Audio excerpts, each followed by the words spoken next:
I want to make better YouTube videos for you. A lot of you have been enjoying the content for about a year now, so I decided to go ahead and buy myself a drone. So today we're going to do a little bit of an overview about this drone. It's not going to be too techy, so if you're in the market to buy a drone, you may want to consider this one. So I paid £315 for this one. Has the standard remote. It's about £100 more to have the screen on there, and for me what was really important was the flight time. So this one has about half an hour flight time, the 4K resolution, so you get a high quality video playback on there. You can shoot in 2.7K for vertical shooting, gives you a nice overlay on the app for somebody who makes YouTube shorts, Instagram posts, that type of stuff. For me, one of the most important things were these propeller guards. So I film boat tour videos and I want to be able to catch this with my hands and retrieve it safely. So the half an hour flight time, having it hovering above a boat and being able to retrieve it on limited space is very important for me.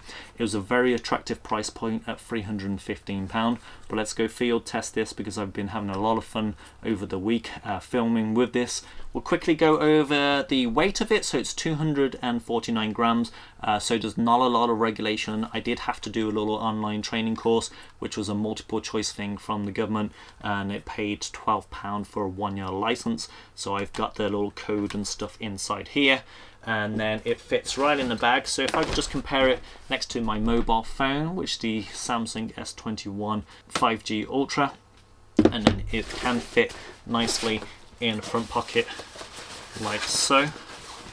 There we go. And then there's the remote for a standard bag.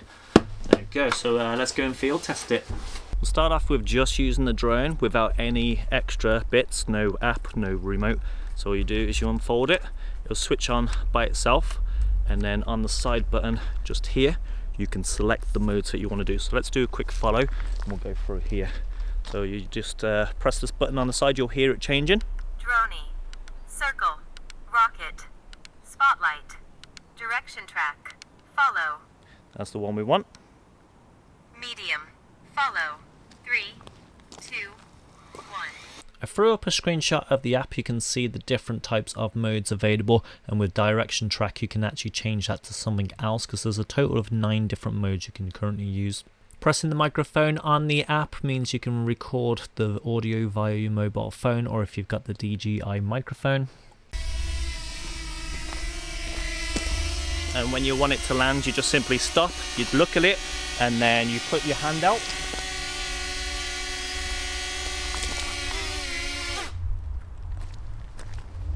And it's easy as that. Droney. So droning. Let's see what that one looks like. 4 meters. Droney. 3, 2, 1.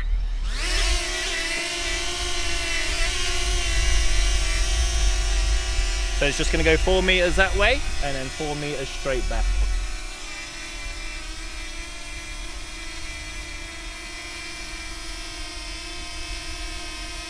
And one of the reasons why I purchased this drone is because you can catch it with your hand.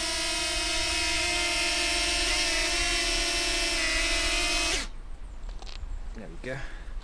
Next up, Circle. circle, so that's going to do a 2 meter around me.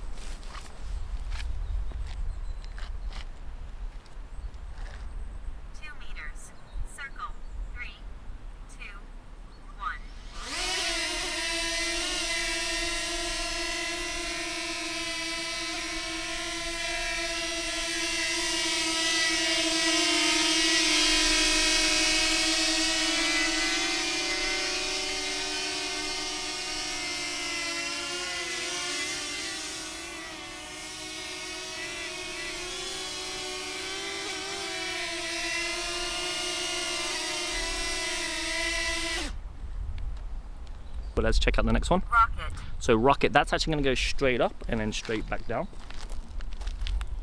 4 meters. And it's going to face the camera down. 2, 1.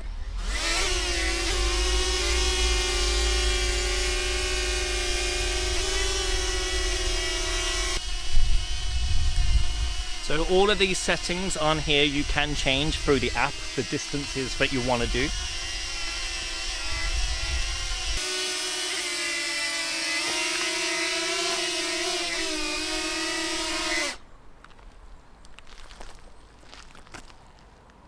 Next one. Spotlight. Spotlight. Let's see what that one looks like. Spotlight. 3, 2, 1.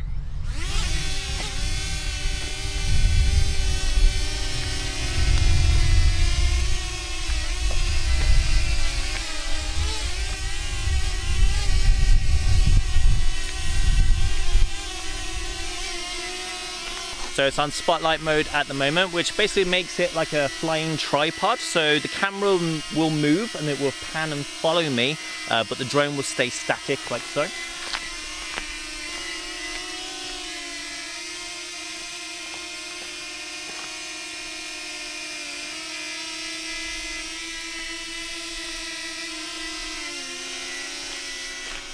And again, when you want to stop it, you just wait in front of it and you put your hand out.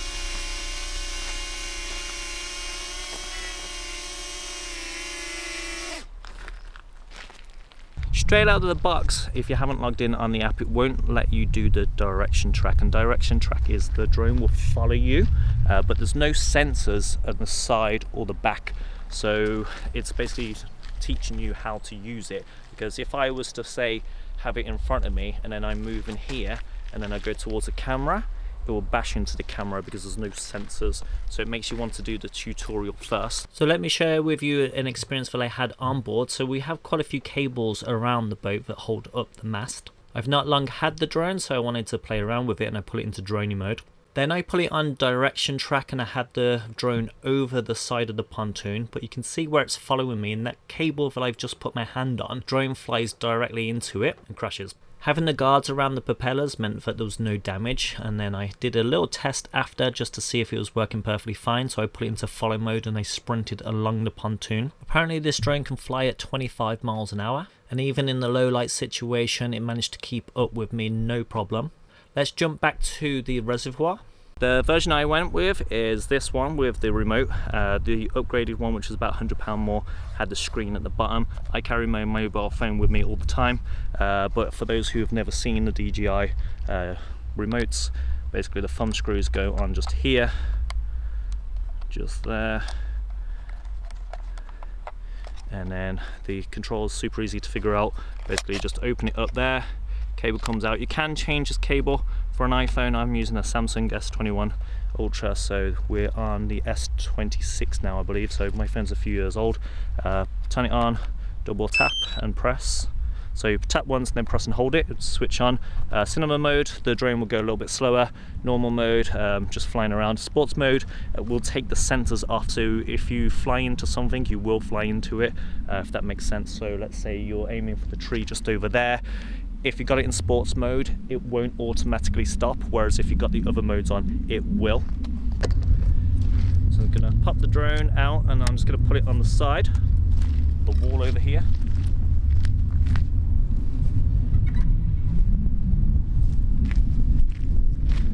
And on here, you'll have connect to drone. It's automatically done it.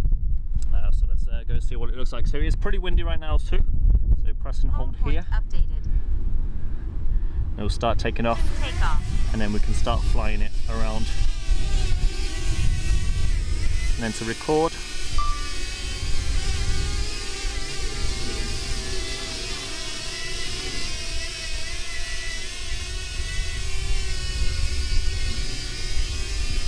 There's quite a few different modes you can do. So what I'm going to do is I'm just going to select myself, and then we're going to go to spotlight mode. So spotlight mode. So I just put it in spotlight mode. Spotlight mode means it's just going to follow me. On the screen I've put a little rectangle over me to do that. So you can see it's going to follow.